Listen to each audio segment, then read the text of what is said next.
Hello दोस्तों, welcome to the new mass physics. आज start करने वाले हैं क्या? आज खुद स्टार्ट नहीं करेंगे, आज तुम लोगों के काम की बात होगी। बस आज क्या होगी?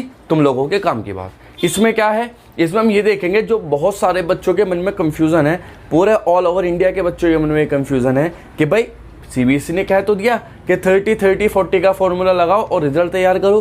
तो 30-30-40 का फॉर्मूला स्कूल वालों को ही तो पता है, बच्चों को कैसे पता चलेगा? बच्चे इस बात को लेकर अभी भी कंफ्यूज है कि 30-30-40 क्या चीज़ है, कैसे मार्क्स मिलेंगे, किसके अच्छे मार्क्स आएंगे, किसके ख़राब मार्क्स आएंगे। टॉपर बच्चे सोच रहे होंगे कि कहीं मेरे ख़राब मार्क्स ना आ जाए, जो डल बच्चे होंगे वो सोच रहे होंगे कि मेरे अच्छे मार्क्स आ जाएंगे, मेरे मज़े आ जाएंगे। तो आज ये सारा कन्फ्यूज़न दूर करेंगे और आज की वीडियो में यही समझने की कोशिश करेंगे कि एक्चुअल में रिजल्ट कैसे बनेगा। ये सीबीएसई की ऑफिशियल साइट से लिया गया है, बिल्कुल हर एक डाटा वेरीफाइड है, इसमें कोई दिक्कत वाली बात नहीं, कोई शक वाली बात नहीं, सारे सोर्सेज ट्रस्टेड है। लिंक मैं डिस्क्रिप्शन में दे दूंगा, किसी को चेक करना हो उसका भी। तो फिलहाल हम समझते हैं कि मार्क्स का डिस्ट्रीब्यूशन कैसे होना है 12th क्लास के रिजल्ट को लेकर।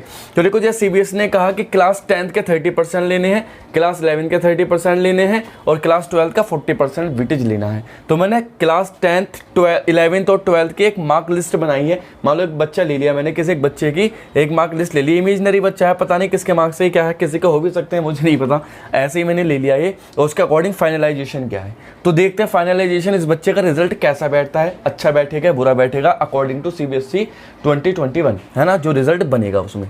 तो देखते हैं। तो देखो, इसमें क्लास 10th है, मैक्सिमम मार्क्स 80 है, 80 मार्क्स से ले रहे हैं हम यहाँ, क्योंकि क्वेश्चन पेपर तो 80 मार्क्स का हुआ था।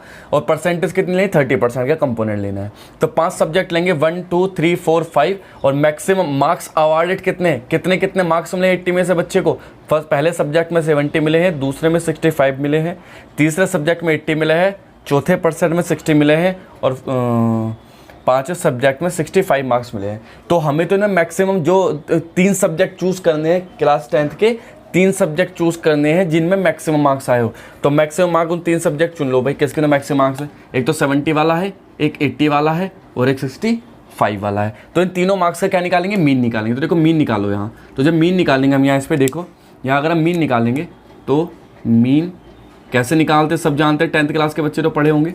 कैसे? 70 + 80 + 65 अपॉन क्या आ जाएगा? 3। तो कुल मिलाकर के क्या बैठेगा ये? देखो 70 80 कितना हो जाएगा? 215 हो जाएगा ये, 215/3। तो 215/3 बैठ करके क्या आ जाएगा ये? 3 7 21, है ना।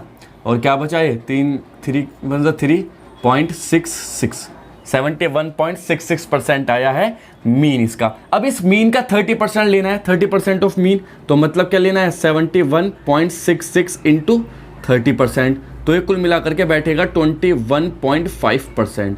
तो 21.5% तो 10th क्लास के मार्क्स आएंगे इस बच्चे के 21.5% तो 10th क्लास के मार्क्स लेने हैं। 11th की बात करते हैं। 11 में देखो, हर एक सब्जेक्ट का 30% लेना है। क्यों? क्योंकि 11 में जो सब्जेक्ट होते हैं वही 12th में होते हैं, जितने सब्जेक्ट 11th में होते हैं उतने ही सब्जेक्ट 12th में होते हैं। तो क्योंकि 2 ईयर का कोर्स है, तो इस हिसाब से सीबीएसई ने 11th क्लास के हर एक ईच सब्जेक्ट का 30% लिया है और क्लास 12 का 40% हर एक सब्जेक्ट का लिया है। तो क्लास 11 में अगर उस बच्चे के कितने सब्जेक्ट होते हैं? 5 सब्जेक्ट होते हैं, 1 2 3 4 5। उसमें मार्क्स अवार्डेड कितने? मान लो पहले सब्जेक्ट में 50 मार्क्स मिले बच्चे को, सेकंड में मिले हैं 75 मार्क्स, थर्ड सब्जेक्ट में मिलेंगे 55 मार्क्स, फोर्थ सब्जेक्ट में मिले हैं 65 मार्क्स और फिफ्थ सब्जेक्ट में मिले हैं 75 मार्क्स। तो इसका 30% अगर हम निकालने की कोशिश करें तो देखो, हमने निकाल रखा है पहले ही 30% ऑफ सब्जेक्ट। तो 50 का 30% 15 हुआ, 75 का 22.5, 55 का 16.5, 65 का 19.5 और 75 का 22.5। ये किसका आया है? क्लास 11 का। और ऐसे ही मार्क्स 12th की बात करें, अगर हम 12th क्लास के मार्क्स करें तो 12th क्लास के मार्क्स किसके बेस पे ले जाएंगे? तो 12th क्लास के मार्क्स अलग अलग स्कूलों का अलग अलग फंडा है।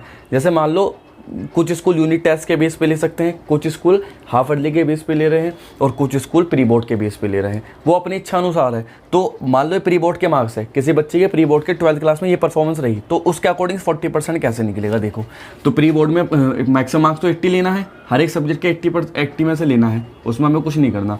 तो देखो 1 2 3 4 5 है ना, 5 सब्जेक्ट है। मान लो पहले में 55 आए, सेकंड में आए 77, थर्ड में आए 63, फोर्थ में आए 80 और फिफ्थ में आए 76% मार्क्स, है ना, ये आए। तो 40% ईच सब्जेक्ट का लिया तो 55 का 40% 22 आया, इसका आया है 30.8, इसका आया 25.2, इसका आया है 80 का 32 और 76 का है 30.4, इसका परसेंटेज ये आया। तो देखो इन तीनों क्लासेस का हमने परसेंटेज में मार्क्स निकाल लिया, इसका 30, इसका 40, इसका 43, 4 वाला फॉर्मूला लगा, वो इसका 30, इसका 30, इसका 40, तो 3 वाला फॉर्मूला लगा के हमने सीबीएसई के अकॉर्डिंग इनके सारे मार्क्स हमने कैलकुलेट कर लिए। अब इसका रिजल्ट तैयार करते हैं, फाइनलाइजेशन कैसे बनेगी। फाइनलाइजेशन मार्क्स देखो ऐसा होगी, सब्जेक्ट 1 के अगर क्लास 10th की बात करें तो क्लास 10 के कितने परसेंट बैठ रहे हैं 21, तो 21.5 लेंगे इसके भी, इसका भी क्या लेंगे 21.5 दूसरे सब्जेक्ट का, थर्ड का भी 21.5 लेना है, फोर्थ में भी 21.5 लेना है और फिफ्थ में भी 21.5 लेना है, ये ले लिया। क्लास 11 में कितने कितने बैठ रहे हैं, क्लास 11 में बैठ रहे हैं भैया ये रहे, इसका कितना है 15, इसका 22.5 बैठ रहा है, इसका बैठ रहा है भाई 16.5 बैठ रहा है, इसका बैठ रहा है 19.5 और इसका है 22.5। क्लास 12 का कितना कितना बैठ रहा है देखो, क्लास 12 का बैठेगा 22, इसका बैठेगा 30.8, इसका बैठेगा 25.2, इसका बैठेगा 32 और इसका बैठेगा 30.4। ठीक, अब इनका करेंगे हम टोटल, तो इनका जब टोटल किया तो देखो इन सब का टोटल आया 58.5, इन तीनों का टोटल आया 74.8, इन तीनों का टोटल आया है क्या 63 ये है ना, और इन तीनों का टोटल आया है क्या 73 और इन तीनों का टोटल आया है 74। अब हमें इसे क्या करना है, सिग्निफिकेंट फिगर में कन्वर्ट करना है। किस में कन्वर्ट करना है, सिग्निफिकेंट फिगर में हम जानते हैं। तो 0.5 से नीचे वालों को नीचे की डिजिट राउंड ऑफ करेंगे और 0.5 से ऊपर वालों को ऊपर की डिजिट। तो 58.5 है, उसको फाइनलाइजेशन 59 कह दिया हमने, 74.8 को 75 कह दिया, 63.2 को 63 कह दिया, 73.1 को 73 कह दिया, 74.5 को 75 कह दिया। कोई दिक्कत, तो ये मार्क्स आ गए हमारे पास तीनों मार्कशीट के अकॉर्डिंग। अब ये इंटरनल असेसमेंट है जो स्कूल अपने बेस पे दे रहे हैं, 20 मार्क्स का इंटरनल असेसमेंट। तो उसके बेस पे क्या है, मान लो किसी बच्चे के 19 एक सब्जेक्ट में, दूसरे में 18, तीसरे में 20, चौथे में 18 और उसमें 19, तो इन तीनों को ऐड कर देंगे। अब इन दोनों को क्या करेंगे, ऐड करेंगे, 59 और 19 78, 75 80 93, 63 20 83, 73 18 91 और 75 90 94। तो उसका टोटल मार्क्स ये आ गए। उसका फाइनलाइजेशन क्या होगा, टोटल मार्क्स 439, कितने में से 500 में से।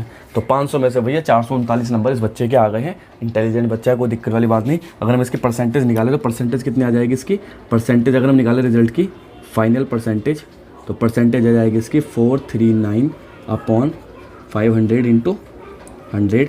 तो क्या आ जाएगा, 0 से 0 काटेंगे, क्या आएगा 5 × 40 और क्या आया 5 × 35 और कितना बचता है हमारे पास 5 × 40, 87.8% इस बच्चे की परसेंटेज आ गई। क्लास 12th के हिसाब से रिजल्ट तैयार हो चुका। कोई शक वाली बात, कोई दिक्कत वाली बात, कोई भी क्वेरी हो इस चीज़ से रिलेटेड कमेंट सेक्शन में पूछ लेंगे। Thank you.